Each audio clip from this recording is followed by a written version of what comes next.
Through the Eyes of Another Pony. Chapter 8. Mr. the Shark, the ponies are here for your 5 o'clock jumping.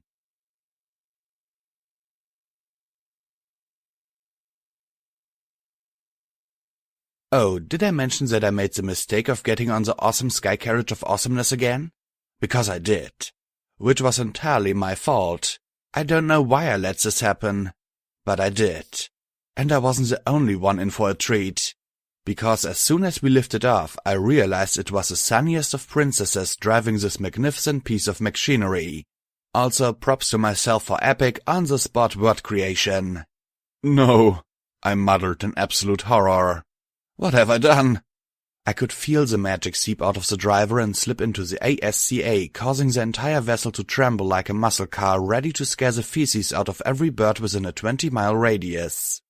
Why am I so stupid? Why? Twilight gave me a strange look, which is all she seems to be good for, before vocalizing her confusion. What are you on about this time? I turned and dived for Celestia's forehoof in a last-ditch effort to save my already tenuous grasp on sanity. No, Celestia, let somebody else drive, I begged. She looked down at me, and I swear to all that is pony I could see the sadistic glint in her big, beautiful eye. I'm sorry, Stephen, but time is not a luxury that we can afford to squander, she murmured apologetically just before magically dropping the clutch and snatching us off at breakneck speeds so intense that any normal human would have been shredded to tiny giblets by nothing but pure wind shear. Cartoony durability does have its perks at least. Please! You know you're going way too fast. When you are experiencing an actual blue shift. When light is literally blurring in your peripherals because you're going so fast that the photons colliding with the cones and rods in your eyes are doing so in a stretched-out pattern that makes everything look blue. Hence the name. I mean so fast that the idea of wetting yourself for comfort was past long ago and you've gone straight to fetal position happy place ramblings in the back of the corner. I mean, I love to go fast as much as the next guy, but Celestia likes to keep it close to the ground for some reason, so hills and trees go from being lovely landscape to lethal obstacles. I can only handle about 30 or so close calls with collision before my mind decides it's time to take a break in La La Land. And I wasn't the only one either. Underneath all that stubborn, bookish nerdness that makes up Twilight's outer pony lies a tiny filly afraid of tight turns and extreme speed. So she was right there with me, screaming like a little pushover because that's what we really are. A couple of pushovers. Afraid of Mach 20 or whatever absurd velocity we were going. Screaming like little girls. Though I'm fairly sure my scream was girlier. Why? Because I don't settle for second place. Deal with it. Anyway, I could bore you with trivial details about how the trip took forever in my mind, but the fact of the matter is thus, Celestia is a pony with a time budget. The trips that took us an hour or two last time ended up taking, like, I don't know, 4 minutes? If that? Yeah, she was in a hurry. So suffice it to say we got there pretty damn quickly and just in the nick of time to avoid real tears leaking from my poor freaked out eyes. Oh, and the Sky Archons? Stormwing and Silverheart? Yeah, they gave $0. They treated the ride like it was some pokey old sedan getting good gas mileage on the highway. Whatever. Freaks. Twilight, I whispered upon feeling the extreme turbulence die down to a halt. Are we dead? Twilight shivered for a moment, staring off into her own version of La La Land. The princess is a great driver, she stammered quietly. I frowned before looking back at the rest of the ponies. I'm calling it here. Twilight has gone nuts. We might as well leash her to the carriage and leave a book with pretty pictures for her to look at while we're gone. Shut up, Firewall, Stormwing huffed impatiently before reaching a hoof over to poke Twilight's side. When the first poke didn't render a response, he poked again. Only a little more energetically. And by energetically, I mean he spiced it up with some Pegasus voodoo, giving Twilight a gentle joy buzzering. She squealed in protest, the shock bringing her out of the stupor that had taken hold. Where are we? We're here, sunshine, I pointed out, gesturing at the castle in the distance. Great things await us. Twilight gaped a bit and I could see her eyes lose a bit of focus as memories both heart-warming and bone-chilling began to resurface. Oh. Twilight, do you want to stay behind? Celestia asked, almost hopefully, likely in an attempt to cash in on Twilight's emotional rush. That shook her out of her memory-drenched stupor. "Oh, no, princess," she replied. Celestia hesitated just a moment, likely unsure whether or not she should press the issue. I could tell that deep down she knew Twilight could handle herself, but she didn't really have this burning desire to toss her faithful student into harm's way. Which I don't get at all. There have been plenty of times that I've had the desire to toss Twilight in front of a speeding sky archon. Flying books comes to mind, you know. Well, to make a long story short, we gathered it up as we made our way to what I could assume to be the palace.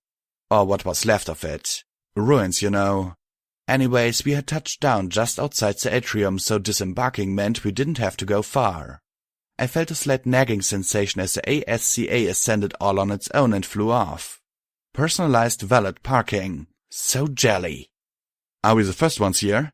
I asked, looking around to see no pony but us. "They're either not here yet, or perhaps they're already in the council room," Celestia readily supplied as she made her way towards the central building. "Or lying in wait to ambush us. That's always an option," Silverheart said in a matter-of-fact tone. "Aren't you cheerful?"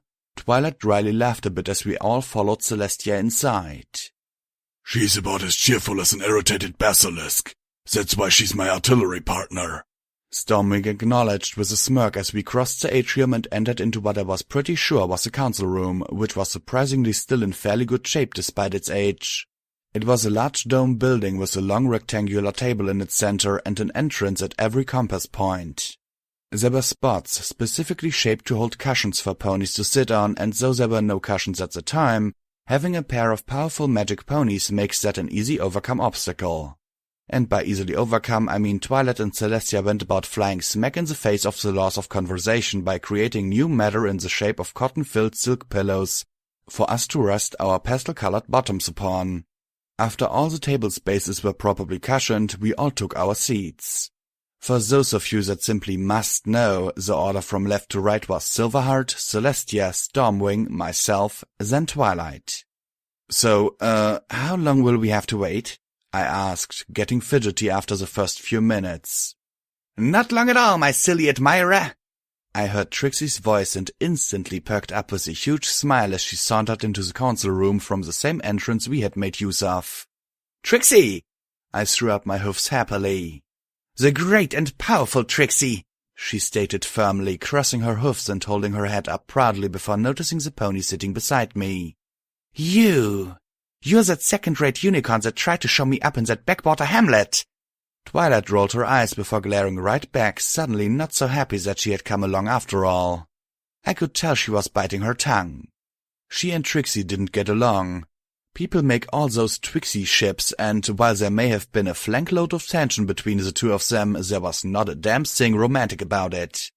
I felt like I was going to catch on fire and then explode, twice, from being on the sideline of those glares. That was when we heard the hoofsteps of an incoming pony. They were loud, as in heavy loud. Only one pony came to mind when I thought of incredibly heavy ponies, and I had no idea what his name was. "Is it just about to get chilly in here, or is it just me?" I asked, leaning over to glance over at Stormwing. I could tell by that pissed-off glare of his that he was thinking the same thing I was. As the hoofsteps got closer, they became even louder, and out of the north entrance behind Trixie came the largest pony I had ever seen.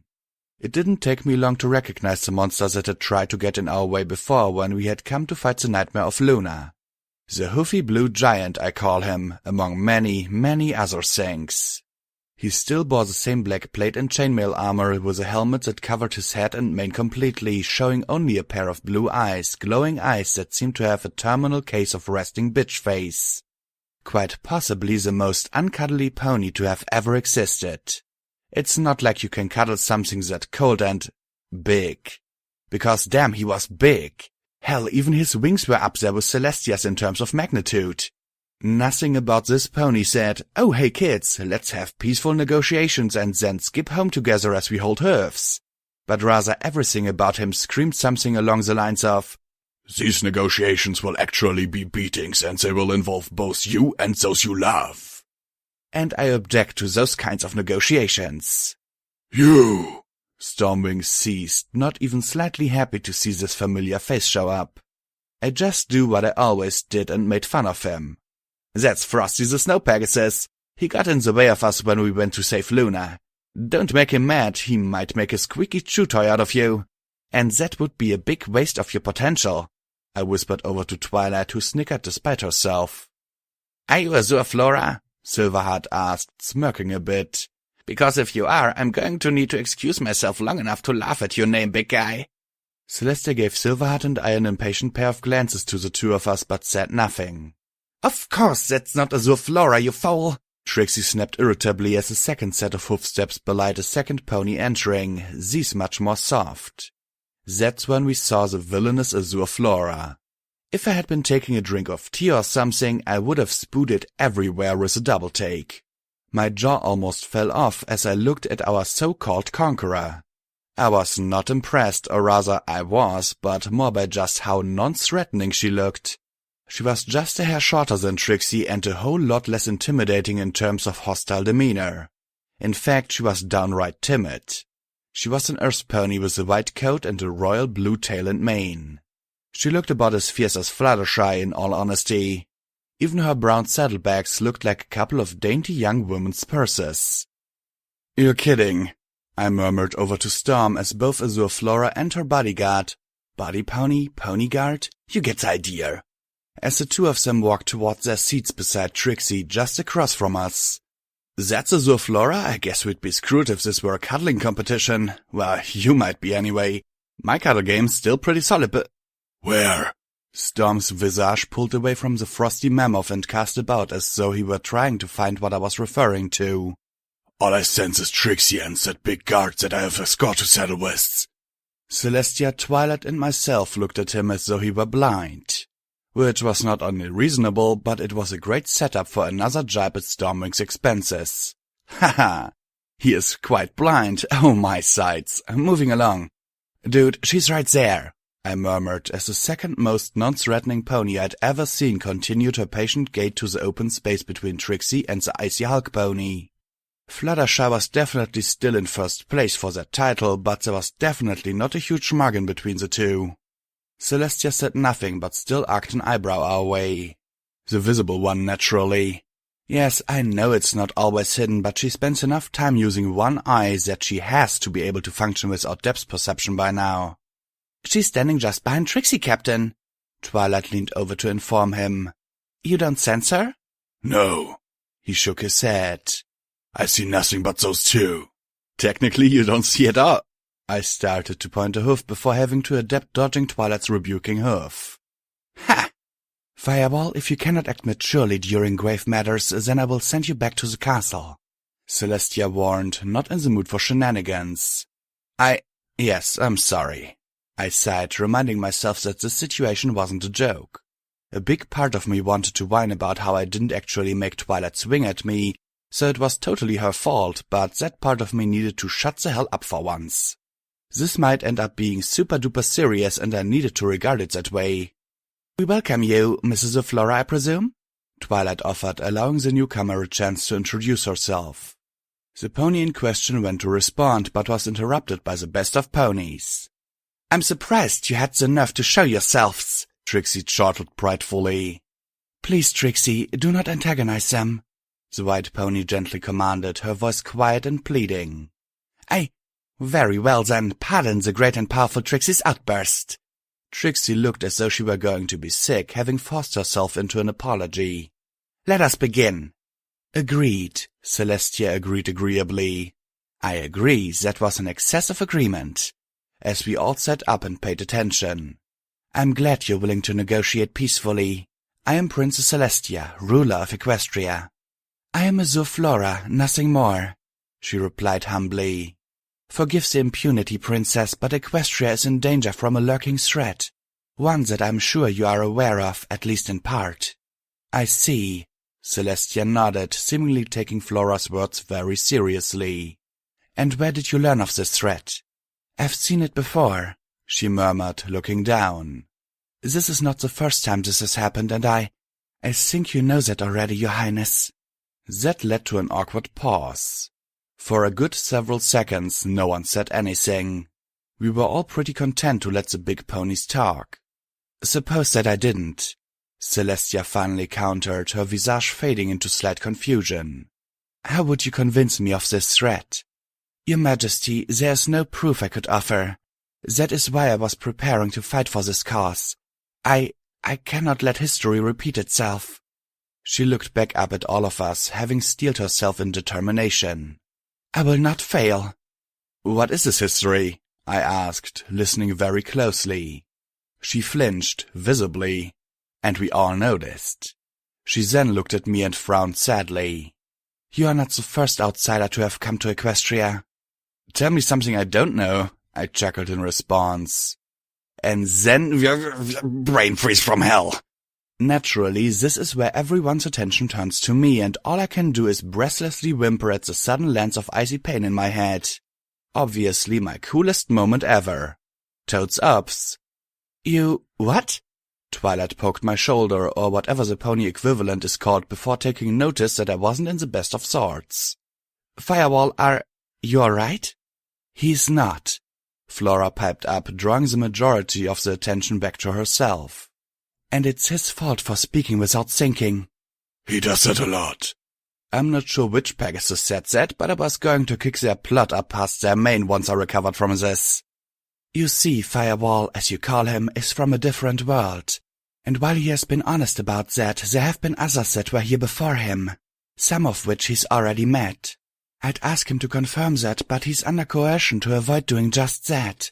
I'm sure any of you that have spent any amount of time with him may have noticed this happening before. Dun dun dun! Yeah, that sound didn't actually play or anything, but if it had, it would have been super appropriate apropos the situation. After overcoming the head hurt, I checked the others to gauge their reactions.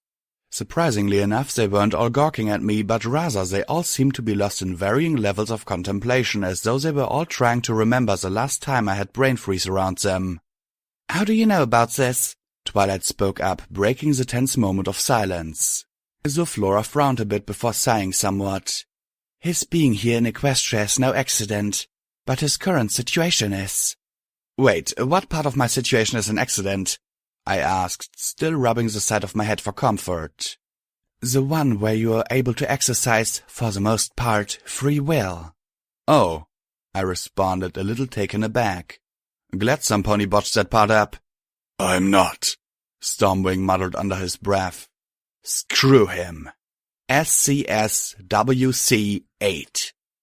The last visitor to Equestria vanished over 1,000 years ago, Azure Flora. That was part of the agreement.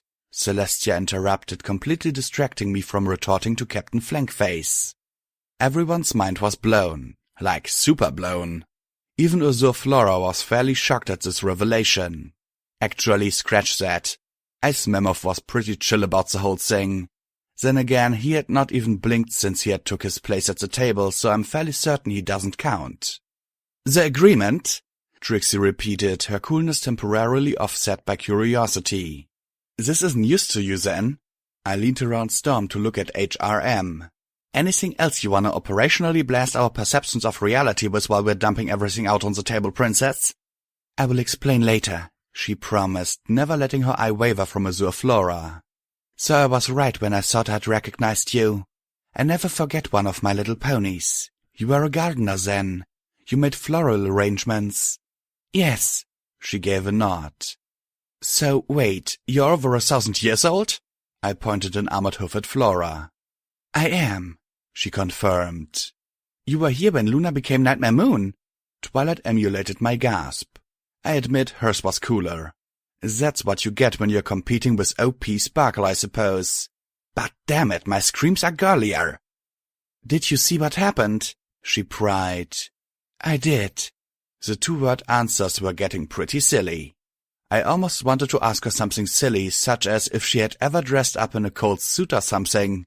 Just to throw her off, you know. I didn't though. The tension was so sick here you could have cut a book-shaped chunk out of it and bludgeoned some pony senseless with it. So I was definitely not going to find out just how quickly I could get magicked the hell out of there by shattering the heavy mood. What happened the day the nightmare was defeated? What happened to Winter Sky? Stormwing slammed his hoofs on the table. You were there, weren't you? I was, she nodded, looking to Celestia. Shall I tell him, Princess? All will be explained in time, every pony. Let us conclude this business and then we will talk at length later. Celestia looked over at me, Storm and Twilight. We all promptly shut the front door. We hushed. Now, Azure Flora, your terms stated that Stephen had to be present. Why? Because we need him removed from Equestria. As you may already know, the nightmare is after him and his power.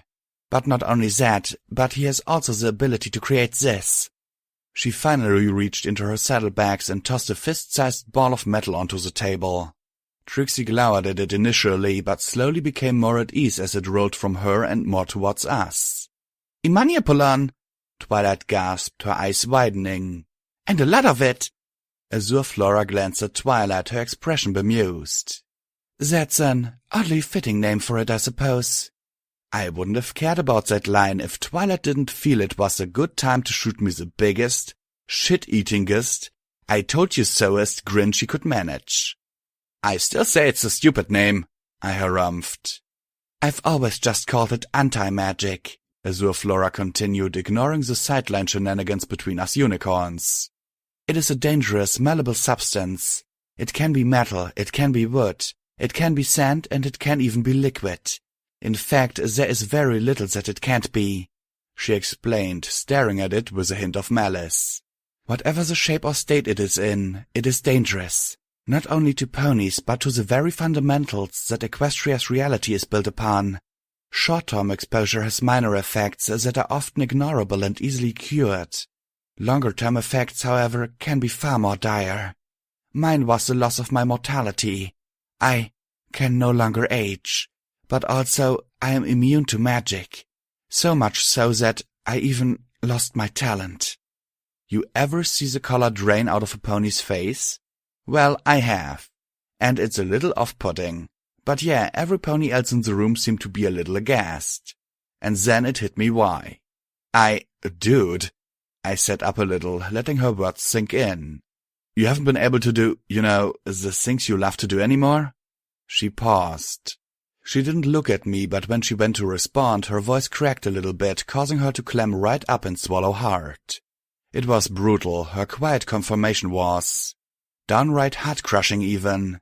I mean, it struck a chord with me the moment I realized the significance of what she said. Losing something so fundamental to your being that your life is never the same again was something I could relate to.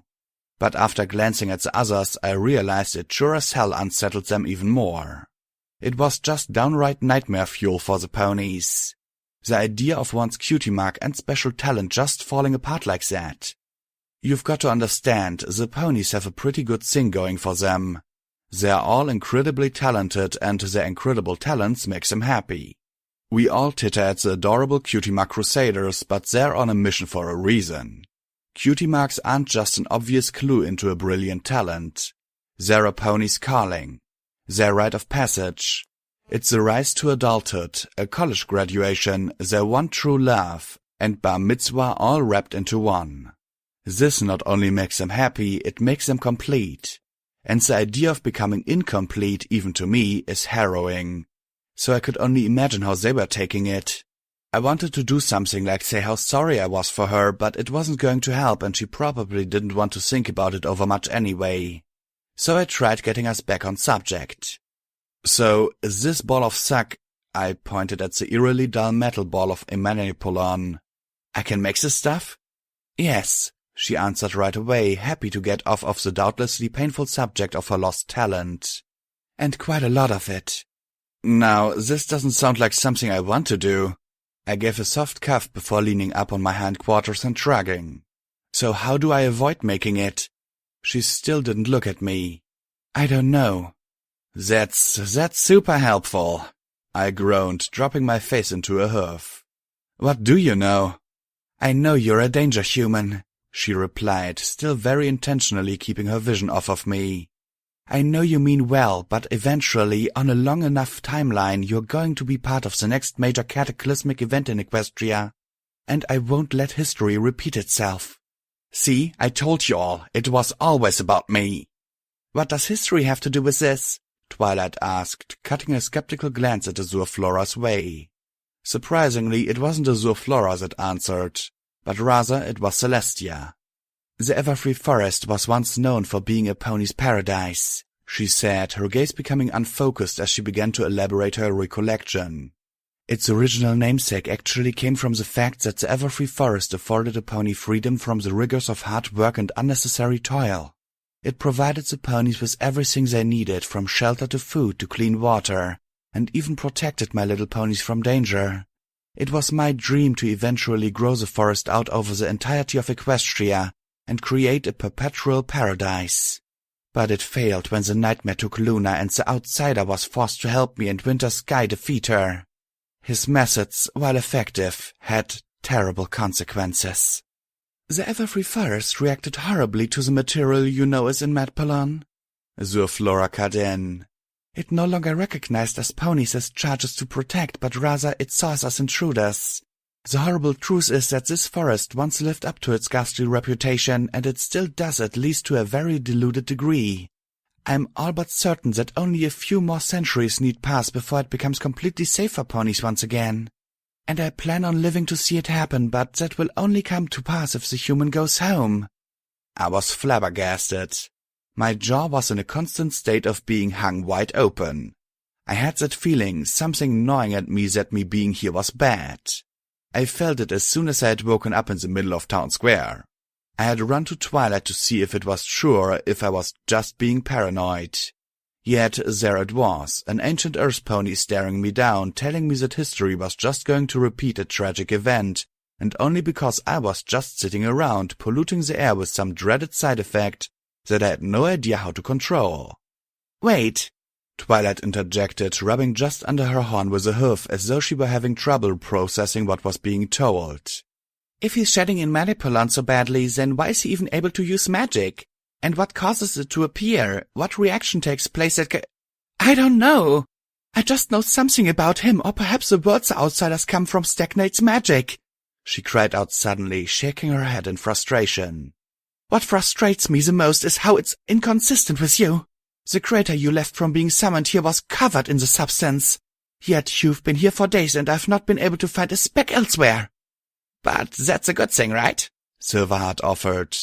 "I mean, we don't have to jump to conclusions about what has to be done to Firewall. Judging by how little you know, it would be a little ridiculous to simply assume the worst will happen. So I'm all for you cutting him off."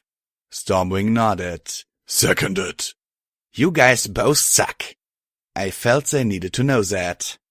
In an adorable show of endearing fury, Flora slammed her hoof on the table, which created almost zero sound, before bellowing at us with all the fury of an indignant butterfly. "I'm not waiting for more to appear. This castle, or rather what's left of it, is proof enough that even a grand city such as the one that once surrounded the former capital cannot weather the effects of your entropic aura. You have to leave Firewall, and if you don't, I will make you leave. He's already spoken to you, so you know this isn't some trick. You knew this was coming." You know those shocked looks we were all tossing at Celestia? Yeah, suddenly I was on the receiving end of all that nonsense. Not that I'm unaccustomed to ponies looking absolutely baffled when I'm around. "I have my orders, and they will be carried out," she continued. "And he told me to beg you for your cooperation, but I do not plan to beg. I will give you one chance to come willingly, Firewall, so we can prevent another calamity as quickly as possible. But do not misunderstand me. Regardless of whatever you decide, you will be coming with us." I paused, a little taken aback by the implications of her thinly veiled threat. Still, she felt she had a reason to believe everything was saying. Hell, she was there. Why wouldn't she have a reason to believe what she saw? Maybe she was right. Maybe humans plus ponies equals disaster. Just not for the entirely misanthropic reasons that we might assume. And as crazy as this might seem, I believed her. Hell, David, the voice in my head, told me I was part of the bargain. And while I may distrust him, I had no reason to believe he meant any ill will. "Okay, I guess. So, how do I get home?" I swallowed, idly running a hoof over the table just to busy some part of me. Distracting oneself, if you would. That certainly wasn't what every pony was expecting to hear. "Firewall." Twilight looked almost betrayed. I hung my head a little. Listen, I don't want— Shut up, Firewall! Stormwing snapped at me before turning his head across the table and glaring with all the menacing fury a blind pony could muster. Listen, I'm sorry, but I missed the part where this stopped being a negotiation and started being a list of demands. First of all, it isn't much of a list if we're only demanding one thing. Second, we are negotiating for the safe transfer of Fireball into our care. Trixie harumphed. Trixie wants me, yay! I, the great and powerful Trixie, thought this sort of thing is standard fare for typical negotiations. Yeah, sure, Silverheart countered with a shrug of her wings. Typical negotiations, except we missed the part where we discuss the value of what's being negotiated, then we forgot to talk about the importance and relevance of the negotiations. And then, somehow, we completely glossed over the part where we come to agreeable terms. But other than that, yeah, typical negotiations. The value is us saving Equestria's future, Flora cried out, seemingly shocked that things were not going to plan. Why are these terms not agreeable? Because we have no reason to believe you, Twilight snapped. You yourself admitted that Fireball's perceived threat to Equestria isn't even remotely consistent with what you know. Azure Flora sputtered for a moment before finally throwing her gaze back to Celestia. Is that how you feel, Princess Celestia? Are you willing to take this chance? Celestia stared long and hard at the questioning anti-threat pony before lowering her gaze to the table between us all. I watched as her eye scanned over its cracked and damaged surface as though it were a representing reminder for the past that she had struggled to forget. The same past that Blue Flower, or whatever the name was, trying to prevent. After a long, deep breath, she redirected her gaze back to the other end of the table. Allow me to answer your question with another question. What kind of a ruler would I be if I let fear and caution rule in my stead? And Celestia with a logic spike to the face. Praise be. This turn of events was not what the other side of the table wanted to hear, however. I mean, the situation went from tense argument to steam pressure rising, boilers about to blow, bypass all do not blow the buck up out of the opposition safeguards. Ice Pony began to freeze up from what I could only assume would be him standing still for too long. Trixie started glancing at all of us like a Mexican standoff participant, and Azure Flora went from looking completely non-threatening to might could stamp out Ladybug with her rage. It couldn't have been more telegraphed, really. So, naturally, this was where I leaned over to Twilight and whispered, "This is where the fertilizer hits the oscillating wind motor." And you know what? I was right. Unfortunately, Twilight had zero clue as to what I meant by that and was sadly unprepared for the angry retaliation of the bad guy side of the table. Without so much as a second of delay, the ball of anti-magic stuff suddenly split off into a handful of, and I kid you not, rains complete with bits. Twilight, being slow on the draw, got herself mouthful of anti-magic ball gag, as did Silverheart. I was, thankfully, prepared enough to flail myself out of the way with moments to spare, and Stormwing's, well, his ninja pony training came in handy and he dodged. Not even close, baby. Celestia did what Celestia does and simply overpowered that trash like a boss. Seriously, it evaporated before it ever even touched her face, and she didn't even have to blink to get it done. Well, that concludes negotiations, Silverheart snipped before whipping the reins around her head and tearing them off like tissue paper. Thanks for coming, every pony. Let's never do this again. Stormwing didn't snag so much, but he did kick the table over onto them, so that was cool too. It didn't get far before being wholly smashed into powder by Super Frost over there, which did great things for visibility. Nothing like a thick layer of crushed concrete to muddy things up. And then there was Trixie shooting lightning at me. That was a thing. The only reason I could tell it was Trixie was because of her awesome laughter piercing the fog like cloud of dust. You should have just given yourself up, silly fan of mine. But you're the bad guys, I whined. And that's just not how these things go. Through the murky haze, I could see the big frosty Pegasus lunge for me, flying like a rocket. He never made it to me, though, thanks to Stormwing diving into him and using the good old taser hoof. Which, I gotta say, is a hell of a lot funnier when it's not used on me. Trixie shot another bolt at me, but Celestia deflected it with a bit of her own magic as Silverheart reared up, flapping her wings and slamming back down to send a gust force that shoved Trixie back, though Flora's hair didn't even get ruffled by the wind. I decided I wasn't going to wait for something else to attack me and began to rush at Azure Flora. She wasn't far away, and thus I was on her in an instant. When her eyes widened and she fell back out of instinct, throwing her hoofs up to protect herself, I lost my nerve. I felt so small when I heard her whimper, and it was like letting the air out of a fight balloon. She was just another little pony, having been frightened into action. "Please," I said, frowning at her. "Just come with us. We can work this out. I don't want to hurt any pony." For a moment, she looked as though she would comply, but after contemplating, she looked at me with resolve once again. "Neither did he," she cried out, jumping up and dashing for the exit behind her. I started to chase her, but she haphazardly bucked at me as she screamed for help. Spurred to action, the frosty stallion finally threw Stormwing off his back and froze one of his hoofs to the floor before dashing after her. He was faster than I thought was possible on the ground because I had to roll out of his way as he thundered by. He called out to Trixie as he passed her, his voice cold and hoarse. That pun was totally intended. Lol, cold horse. "Trixie, retreat!"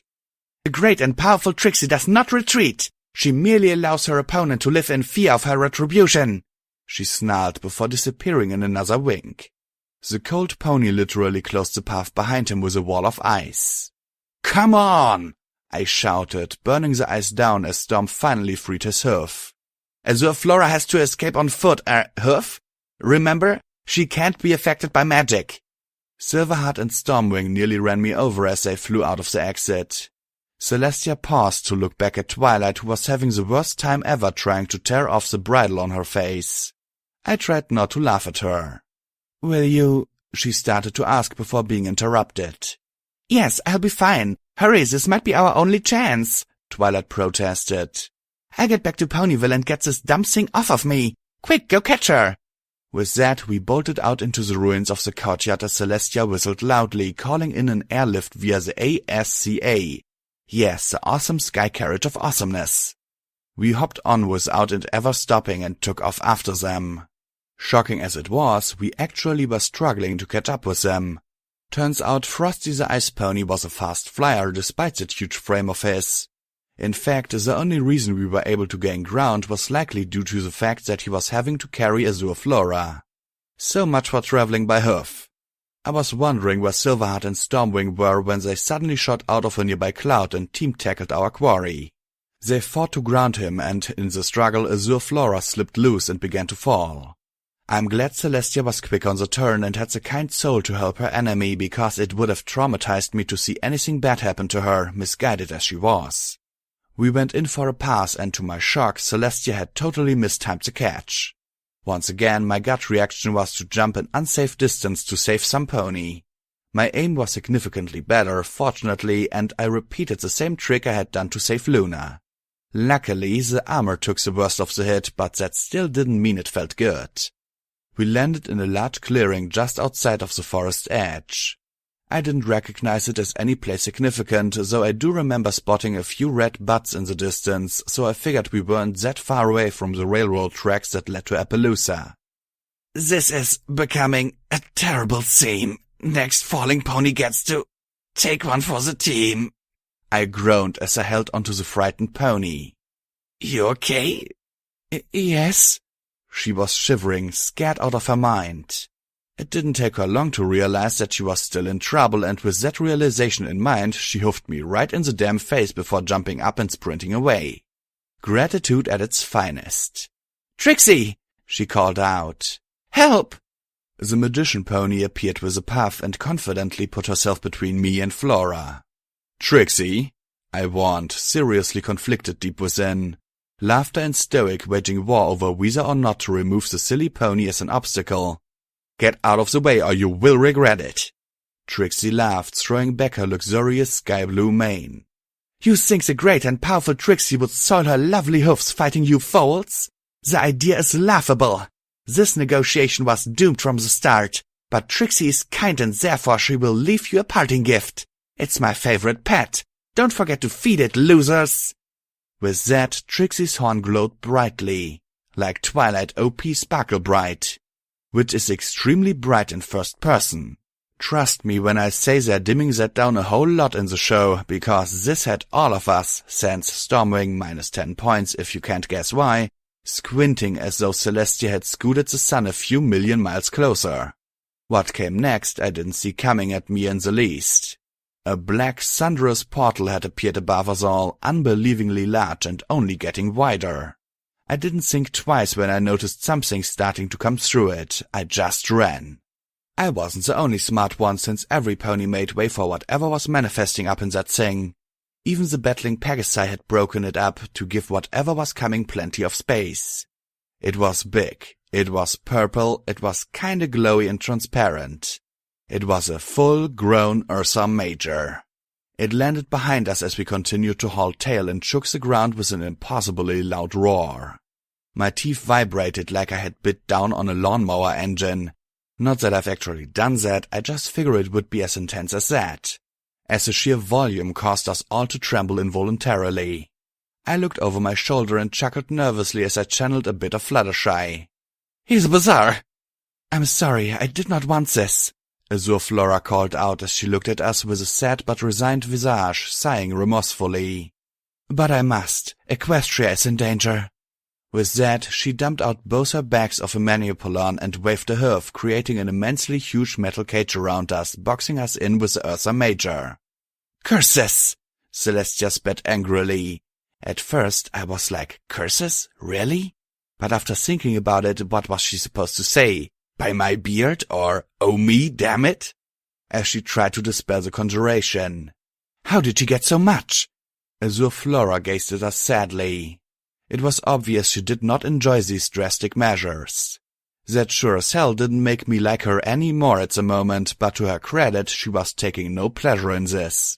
Trixie laughed, poofing away as the icy Pegasus flew off with Azure Flora in tow. Typical villains. Just assume your traps defeat the hero. To their credit, however, I sure as sugar wasn't betting on our survival either. Great, so we're in a box with a bear big enough to beat an ancient dragon into the dirt. No, I'm not cool with this, I said, shaking my head in frustration. So, we just gotta trash the 200-foot-tall bear, and then we'll have all the time we need to figure this out, right? Stormwing, you get on that. Silverheart, hold me as I whimper. Silverheart didn't hold me. She hit me in the shoulder instead. I wasn't comforted by that in the least, however. In fact, I was hurt. Not just my feelings either. She's got quite an arm. Leg. Hoof? Whatever. "Shut up," she said, quite simply as the Ursa began making its way to us. She was right, naturally. I just often faced my fears with nonchalance to trick myself into not freaking out. A small voice inside was telling me that this was a perfectly justifiable freak-out moment, and another part of me was agreeing with it. Just to paint this little scene, we were 4 ponies trapped in a cage about the size of the Colosseum in Rome, with an ill-tempered Ursa Major. The comparison in size alone was staggering, as I was able to see just the barest hint of atmospheric fate. Shadow of the Colossus did not prepare me for this in the least. It was like 4 little frogs versus a fully grown adult man. Don't bet your money on the frogs, right? Just a thought. This is where a commercial would go if this were an episode. Much to my displeasure, though, this was really happening. "What do we do, Princess?" Stormwing asked, his mane and hoofs starting to crackle with power. Silverheart swallowed a bit, obviously intimidated but still holding her cool. I did what I do best. Light a cigarette and play it cool. Cool involving getting ready to wrap a blindfold around my eyes so I don't tense up too much. Celestia glared at the cage, then back at the Ursa Major before uttering the most unlikely words I'd ever heard from the Pony Princess. "We fight. Buy me as much time as you can, ponies. Just be safe." All hesitation and second thoughts were instantly dispelled. I looked at Silverheart and Stormwing, both of which nodded and began to paw at the ground before charging the incredibly huge bear. I looked back at her, smirking as I resigned myself to what I figured would probably be my last day as a pony. Then I took off as well, snorting flame and kicking up fiery chunks of dirt in my wake.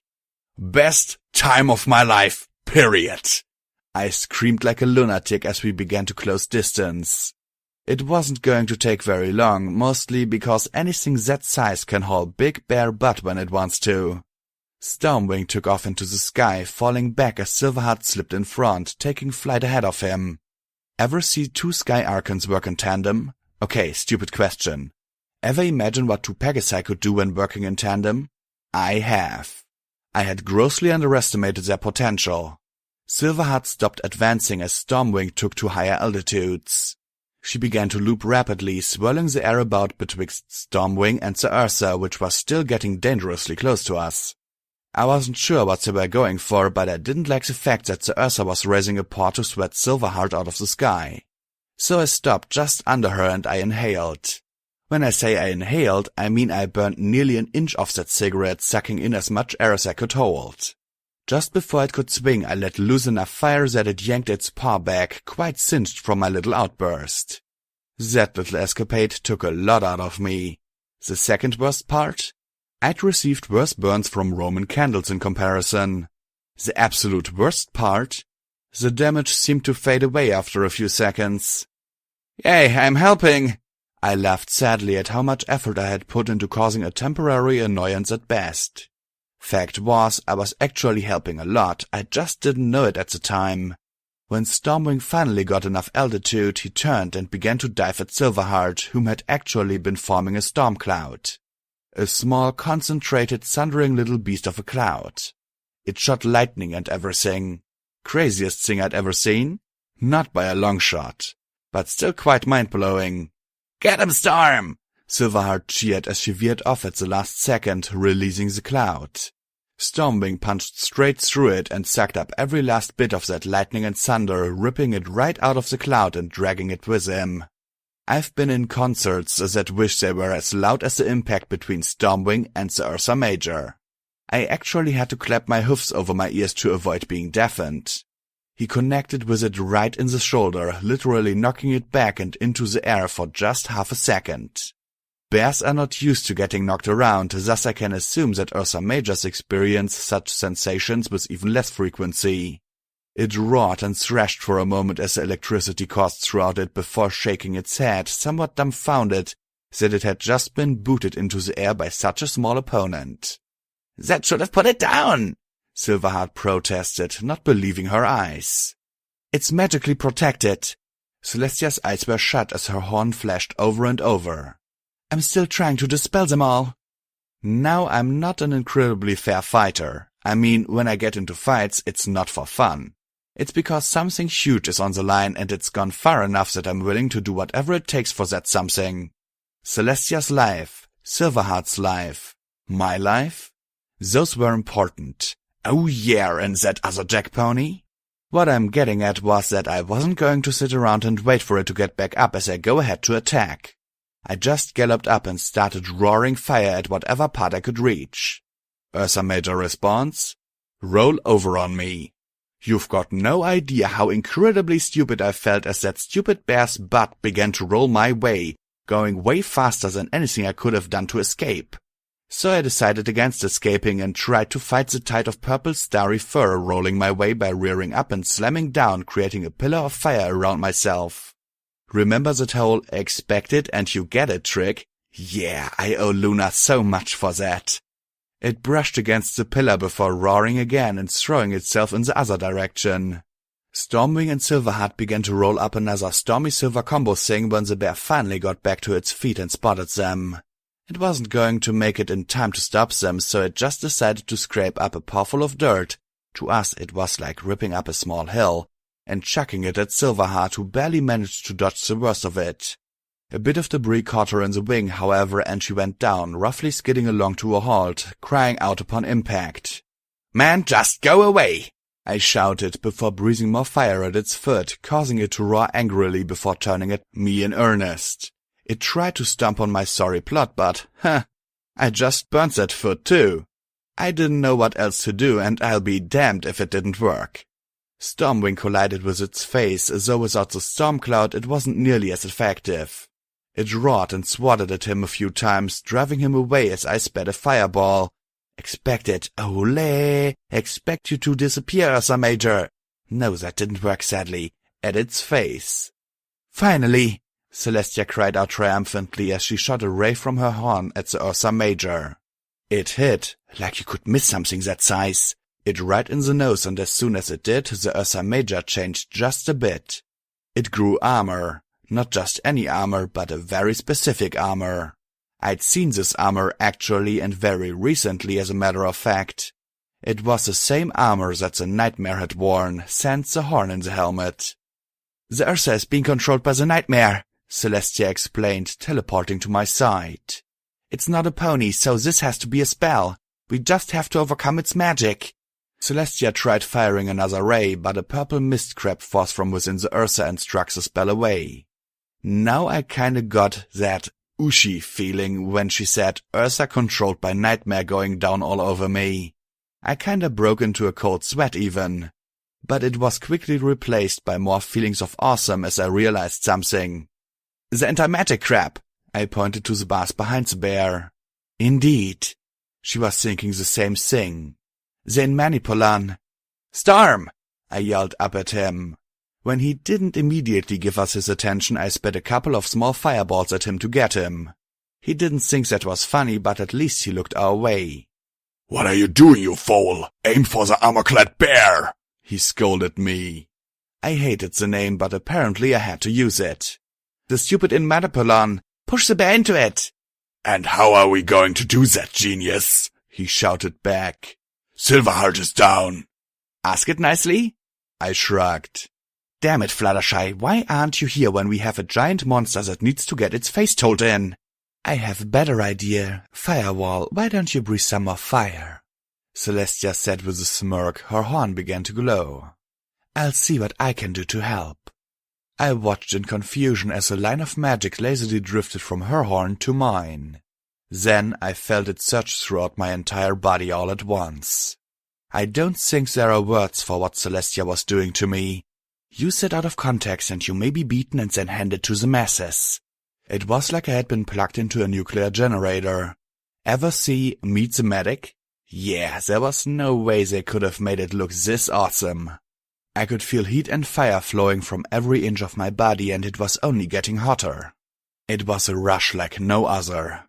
Indescribable, to be certain. My hoofs were white with heat, my entire coat and mane were blazing like the sun, and the best part was it didn't even burn my cigarette. I looked at the bear and considered saying something snarky just to be goofy about the entire ordeal, but I just settled for spitting out the Marlboro and roaring out the largest inferno one could possibly imagine. The Ursa had to be at least half a mile away, but it made no difference because its body was not ready. The Nightmare Ursa roared in protest as the flames washed over it. It stumbled back, badly singed all over as I began to pant heavily, stopping only to take another breath.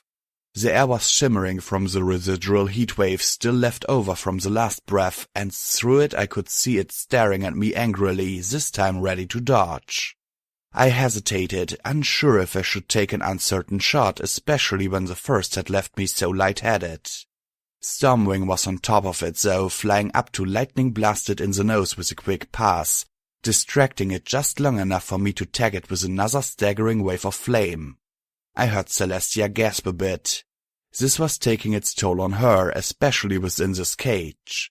I could relate. I was barely able to stand after that second one. I even saw those same silly sparkles that let you know you're about to pass out. "One more time, princess," I promised, my voice somewhat unstable and melodic with all the power coursing through me. It was obvious that such a small body was not designed to act as a conduit for so much power. The fatigue wasn't even in my body, it was more as though my will had been drained. Like lethargy on crack or something. "As many as it takes, Firewall," she answered, her voice still strong. "Do not stop." I didn't respond. In all actuality, I wasn't certain I could do one more, much less anything more than that.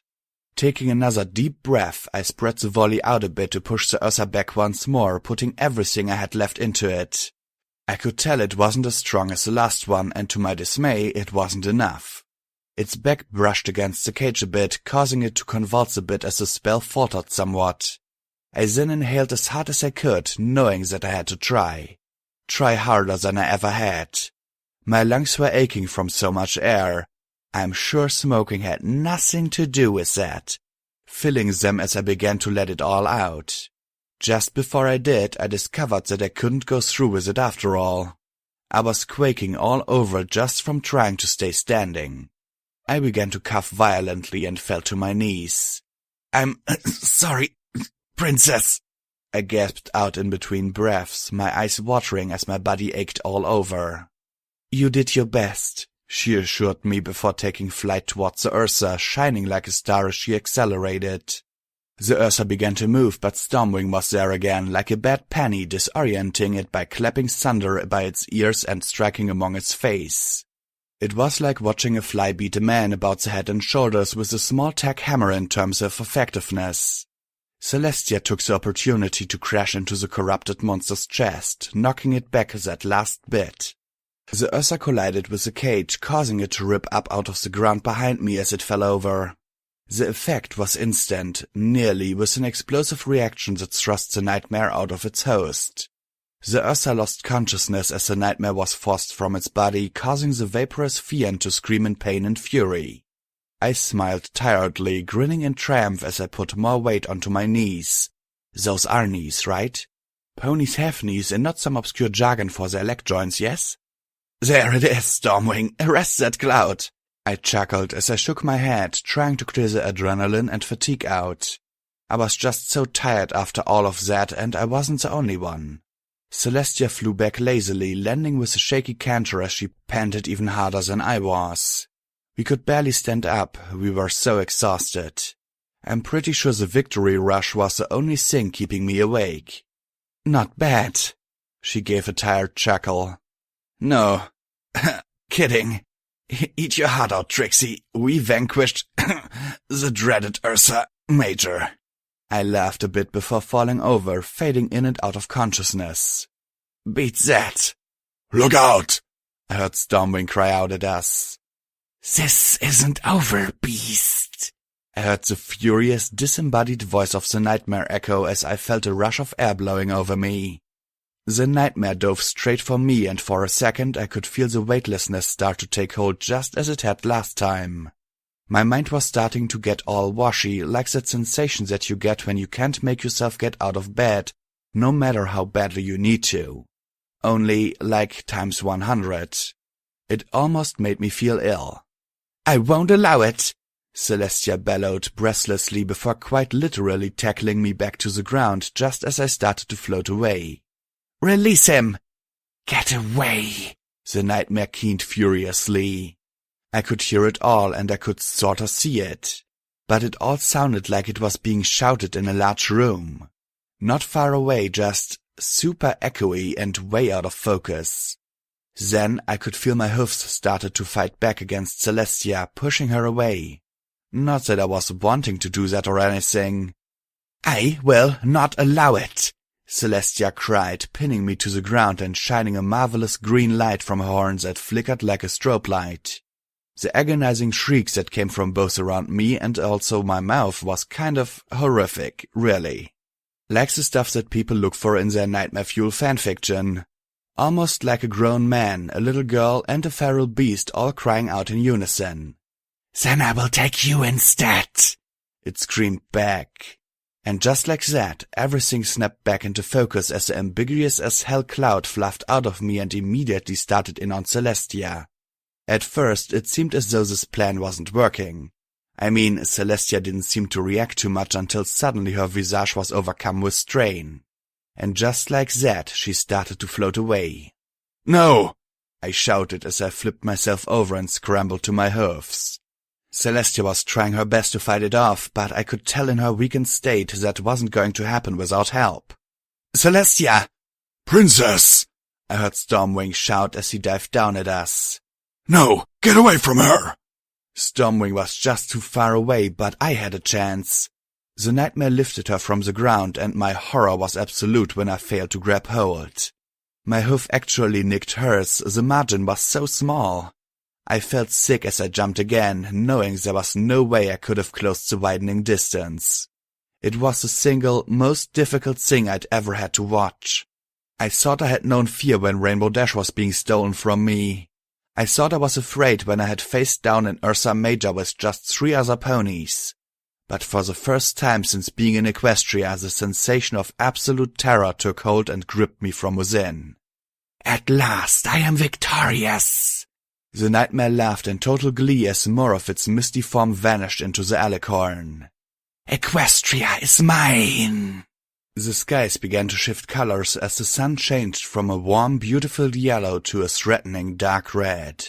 Clouds swirled and formed, thundering loudly within an instant as rain and torrential winds surged forth. The armor appeared, gold and razor-sharp on Celestia's form, adorning her hoofs, neck, crown, and wings. Her multi-hued mane and tail shifted and swung low, becoming blood red. She gave one final cry as she lost the battle to the nightmare. Celestia! Storm screamed in futility, making a line straight for her. No! Their voices mixed harmoniously, chilling my blood. Celestia is no longer. I am Nightmare Soul, ruler of Equestria. And you, son of Winter Sky, are my subject. Never! He shouted as he closed the last bit of distance, only to be struck away with a wink of her magic. This isn't funny anymore, I murmured softly, swallowing the horrible truths that floated down before me. On the contrary, she replied with a small chuckle, turning to face me. I've never felt like laughing so much in my entire existence.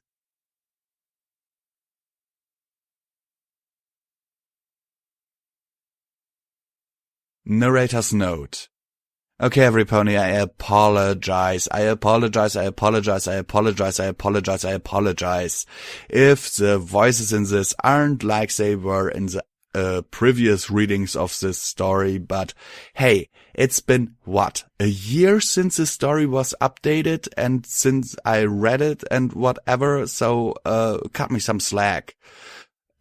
Okay, sincerely yours, VisualPony. Hope you enjoyed this.